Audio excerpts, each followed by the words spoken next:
Salutations gamers, it's Chris Peralta from PS Rewind, back with another video, and I thought today's perfect video we could recap all the events and games that came out through E3. Now particularly, I won't be naming every single game that was announced or everything DLC wise that was announced at E3, but what I will be doing is I'll be covering over things that really stuck out to me and the games that I was excited and hyped for. Everything else besides that, you want to know everything, every game and every DLC that was announced at E3 this year, I will leave a link in the description below and you can check out everything. But these are the things that I personally was really hyped about, excited for, and all the games that were awesome to see. This is primarily a PlayStation centric channel. We do always want to commend and always recognize everything in the gaming industry, especially with big events such as E3, Gamescom, and the Summer Games Fest. While we didn't get, unfortunately, Sony is not at this year's E3, and they haven't been for the last couple years. It's always cool, and hopefully we've been hearing rumors that they will have their own event sometime this year, so we can definitely look forward to what they're cooking up. Like always, guys, if you liked what you see, please smash that like button, hit the subscribe, and hey, let friends and family know about the channel and help this channel grow. Without you guys, it's nothing. But anyways, guys, let's jump into this video. Let's talk about these games. Let's do it. So the first title, and I think Xbox came out with a swing in their presentations, is we got to see a little bit more info about Starfield, the next big Bethesda title and their next flagship IP. That is being said, we got to look at just an in-game render, I think, of cinematics. We did get a tentative release date of 11/11/22, November 11th, 2022. So not much was being said besides that. Like I said, we got a little in-game engine, we got a little clip teaser, and we got the release date. Now, we are wholly expecting to see more of this title in the upcoming year, and I think what we'll see is awesome. And I'm so glad we finally got to get a little bit more and finally get a release date. So the next thing that was awesome to see is we finally got to see more of Halo Infinite from 343. And I think they really came out swinging with this one. The graphics look so much better. The multiplayer was insane. I think they showed a lot of love to the multiplayer. We did get to see a little bit of the campaign. Master Chief's armor is looking crisp. It's the classic Mjolnir armor, and I'm loving what we're seeing. We also got more info about the multiplayer. So it is going to be free to play with in-game transactions, and they will have battle passes. But I know what you're thinking. Every game multiplayer these days is having a battle pass, but this is one of the things I think 343 is doing uniquely with that, is that say you buy the battle pass. Right now, if you buy a battle pass on Apex, Fortnite, whatever you're playing that has a battle pass, if you don't finish the things, the items, the skins, the objectives in the season pass all the way through, you don't get those items even though you've bought the battle pass. What's unique about this is that no matter what, if you buy the battle pass, you will have time to finish everything and they will not expire. You will be able to complete and get everything in the battle passes that you purchase, which I think is awesome. Going free to play, especially on a multiplayer game, and even bigger that it's Halo, I think it's going to do exceptionally well. Now, there was no info about a battle royale. I think it's better that they're sticking this way and just sticking to a multiplayer-centric multiplayer online. I think it's going to do great. Personally, I loved what I seen. I'm a big Halo fan. Even though I primarily play on PlayStation now, I am a huge fan of the Halo series. I own every copy. I've bought them day one, and I am so excited to see. And I really want to see where they take this campaign. They showed a little bit, and from what I'm seeing, I'm actually really digging it. So I think this was a make or break for 343, and I think they absolutely nailed it. And I think it's perfect. Even the graphics, like I said, look way better. They've done a great job to change up how it is. And unfortunately, we didn't get to see no Craig. Hopefully, in the launch, we'll get to see an Easter egg maybe. One of the next things that was, I think personally to me, was a huge W for them was Back 4 Blood. The creators of Left 4 Dead, their new franchise, their new IP, in the same vein as a cooperative zombie shooter game, I think they showed off the multiplayer and the PvP. So we did confirm that we are going to have a classics mode like Left 4 Dead, where we can play as the zombies and play against human players, which is awesome. If you guys remember that game or even played it, it is a blast. It is some chaotic fun. There is so much wackiness that can go on if you guys can team up, combine your zombie skills together. It's just a wacky sense. But what the huge W I think was for it going, they announced it will be day one on Game Pass. So if you're a subscriber to Game Pass, you will get this game day one. It's also coming out for other things such as Steam and PlayStation, but on those you will have to pay for.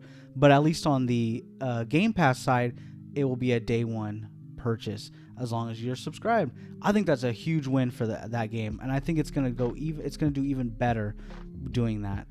But other than that, we got to see a little bit more of the gameplay. We got to see some of the more enemies, and it looks just so much fun. And I cannot wait to see what else we get to do in this game. One of the other games that I was excited to see more of, it was Psychonauts 2 from Double Fine. They showed a little bit more. This game is looking like a beautiful platformer. Just so much trippiness is going into the art style, the level design.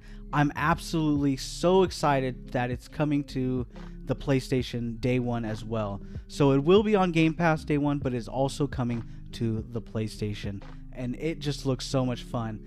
When I first picked this game up, Psychonauts, on the original Xbox, I wasn't really a big fan. Back then I was playing a lot of shooters, but as the time has grown on, I've come to accustom to that game, and I've loved the art style and what they're doing. So I'm so happy that Psychonauts 2 will be coming to PlayStation as well. So rounding out some of the Xbox news that I was game announcements that I saw that are also coming to the PlayStation were like Stalker 2, Atomic Heart, Party Animals, A Plague Tale 2, 12 Minutes will also be coming to the PlayStation. So I'm happy that we also get some more games coming that way, because unfortunately Sony not being there, we don't get a lot of announcements this year, but hopefully, rumor has it, they'll be coming with their own event, and it'll be awesome to see.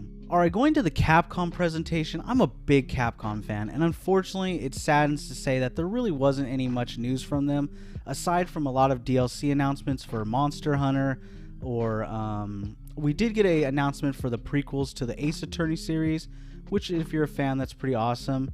And they did come out and they did announce, because of fan feedback and a lot of sales numbers generated, Resident Evil 8 Village will be getting DLC. They announced that they're currently working on it. So if you were a fan, I haven't got a chance to play yet, but if you're a fan, you are in luck. They are coming out with some DLC for that game. So we'll be coming back to that old castle, Lady D. Alright, for the next big event that I was excited for was the Nintendo presentation, and I think they nailed it. They did a lot of cool stuff, and then one of the first things was the new Smash character. We're getting a new fighter, and it is Kazuya from the Tekken series. Now, he's joining the roster of superstars like Ryu from Street Fighter and Terry Bogard from the Fatal Fury series, which is awesome. I mean, if you're a fighting game fan, what better way? We have a Tekken, a Street Fighter, and Fatal Fury. That is pretty awesome. They showed a really cool teaser. They've been knocking it out of the park with their teasers when they show off a new character. And to be honest, I don't think he got a envelope or an invite. He just came in there busting up everybody. Celebrating the 20th anniversary of the Super Monkey Ball series, we're getting a new one for the Nintendo Switch, Super Monkey Ball Banana Mania. It looks like a lot of fun, and especially coming to the Switch, the portability is going to make for some fun mobile play, which I'm excited to see. I've always been a fan of that franchise, so it's awesome to see more of that. The other announcements that I was super hyped for was we're getting a new Mario Party on the Switch. Mario Party Superstars. It's going to have 5 classic boards and over 100 mini games.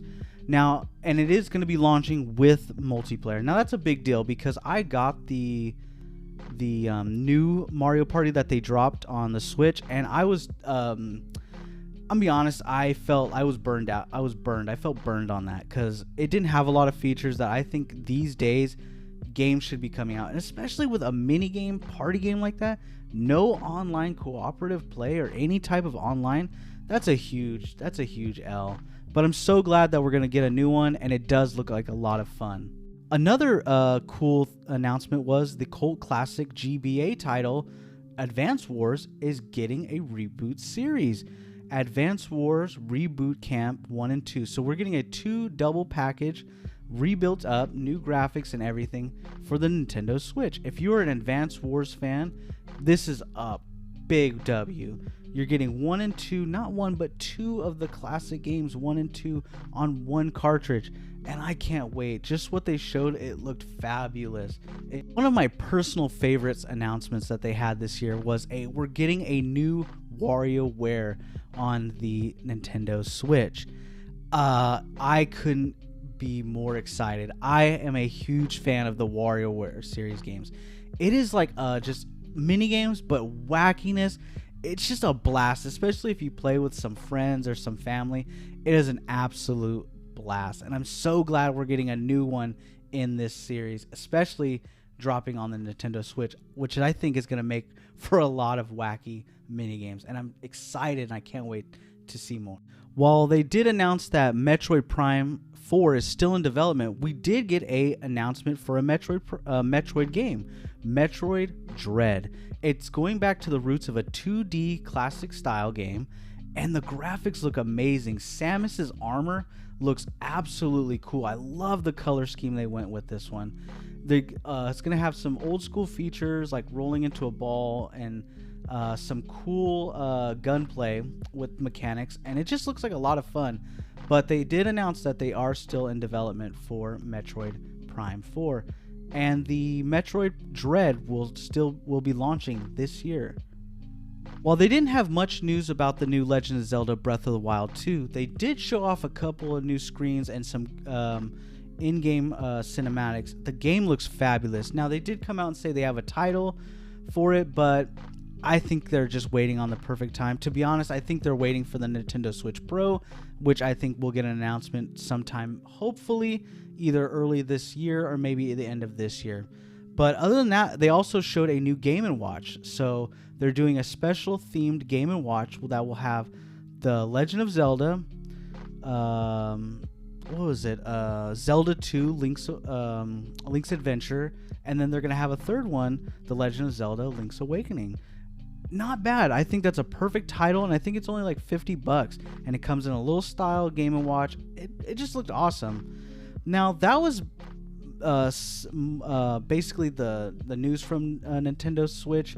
They did have a couple more games, but like I said, I'll leave the link in the description below, and you can check out their full announcements. The rest was like for some DLC and some smaller titles, but they came out swinging, and I absolutely loved it. So we did get a Ubisoft event. I didn't really care for much of what they showed, but they did show off a new Rocksmith that you can use on your phone, connect to your phone, which I think is awesome.